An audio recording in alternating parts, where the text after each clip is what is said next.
वर्ष 2022 में जो लोक संवाद के कार्यक्रम सूरत शहर पुलिस द्वारा आयोजित किए गए, जो कंप्लेंट बॉक्स हमने अलग अलग पार्क्स, गार्डन्स और मार्केट एरियाज़ में रखे, और सुबह जो पीटी परेड का कार्यक्रम हमने दरेक पुलिस स्टेशन विस्तार में स्थानिक प्रजा के साथ मिलकर करना शुरू किया, तब सभी अधिकारियों के ध्यान पे ये वस्तु आई, मेरे ध्यान पे भी ये ख़ास तौर पे वस्तु ध्यान पे आई कि शहर में कुछ लोग ऐसे हैं जो ज़रूरतमंद लोगों का मजबूरी का फ़ायदा उठा के उनको एक बार लोन देते हैं, ब्याज पे पैसा देते हैं, और उसके बाद गैर कानूनी रूप से ज़्यादा ब्याज वसूल करते हैं। ब्याज की वसूली इतनी अधिक होती है कि उसको चुकाने में कोई भी आदमी असमर्थ होता है। इसके लिए इतना ज़्यादा ब्याज वसूलने के लिए वो लोग धमकी, मानसिक दबाव, मानसिक त्रास, इन सभी हदों तक जाते हैं। किसी के मकान के दस्तावेज़ ले लेते हैं, किसी की गाड़ी ले लेते हैं, किसी के कोई ऑर्नामेंट्स ले लेते हैं। इन सभी चीज़ों को मद्देनज़र रखते हुए पूरे शहर के अलग अलग एरियाज़ में एक सर्वे किया गया बहुत गुप्त तरीके से कि कौन कौन ऐसे लोग हैं जो गैर कानूनी रूप से ब्याज का धंधा कर रहे हैं। सबसे पहले जोन 5 के एरिया में डीसीपी हर्षद मेहता और उनकी टीम ने लगभग 3 महीने पहले केसेस किए, जिसमें ऐसे लोगों को पकड़ा गया जिन लोगों के पास रजिस्ट्रेशन नहीं था। साहूकार धारा के तहत जो रजिस्ट्रेशन होना चाहिए वो पंजीकरण उन्होंने नहीं कराया हुआ था। उसके बाद जोन 4 में केसेस हुए, जोन 2 में केसेस हुए, उसके बाद सभी जोन में केसेस हुए। क्राइम ब्रांच ने भी केसेस किए। वर्ष 2022 के आखिरी 3 महीने में लगभग 53 केसेस पुलिस के द्वारा किए गए, जिसमें 72 आरोपियों को पकड़ा गया, उनकी अरेस्ट की गई।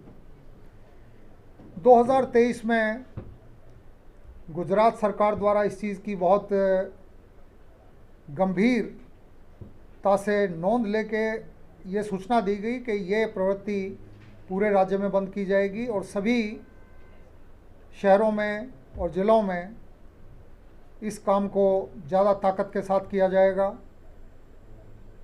सूरत शहर में अभी तक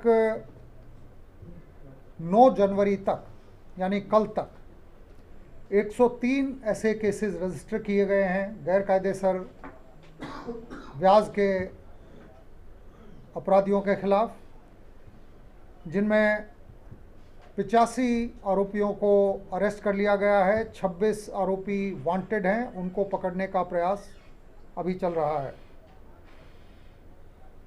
ख़ास दीगर बात यह है कि सिर्फ कल के दिन, एक ही दिन में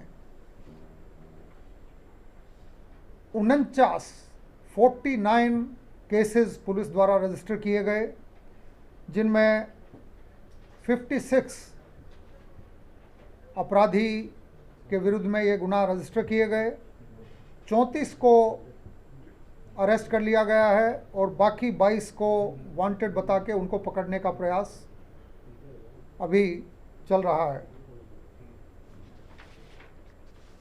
कुछ लोग इस तरह की गलतफहमी फैलाने की कोशिश कर रहे हैं कि इन आरोपियों को, जहां पुलिस सामने से सरकार की तरफ से ऑफेंस रजिस्टर करती है साहूकार धारा में, उनको एक बार जामीन मिल जाए, बेल मिल जाए, जमानत मिल जाए तो उसके बाद फिर वो आराम से धंधा कर सकते हैं।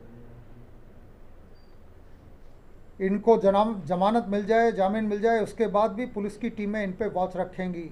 इनकी प्रवृत्ति पे लगातार हमारी वॉच होगी, जिसके लिए सूरत शहर में economic offences cell, crime branch की एक टीम और सभी डीसीपीज़ की जो लोकल क्राइम ब्रांच है और पुलिस स्टेशन में डी स्टाफ की भी ये काम होगा कि वो अपने अपने विस्तार में इस चीज़ का ध्यान रखें कि कोई अपराधी यदि जमानत लेके बाहर आया है तो उसको इस तरह के काम करने की छूट ना मिले। और पासा के कानून में यह प्रावधान है कि इलीगल मनी लैंडिंग के अपराधियों के विरुद्ध भी पासा के तहत एक्शन लिया जा सकता है। ऐसे 7 केसेस हमने ऑलरेडी किए हैं और कई केसेस में पासा के तहत काम चल रहा है, उनको भी धरपकड़ की जाएगी।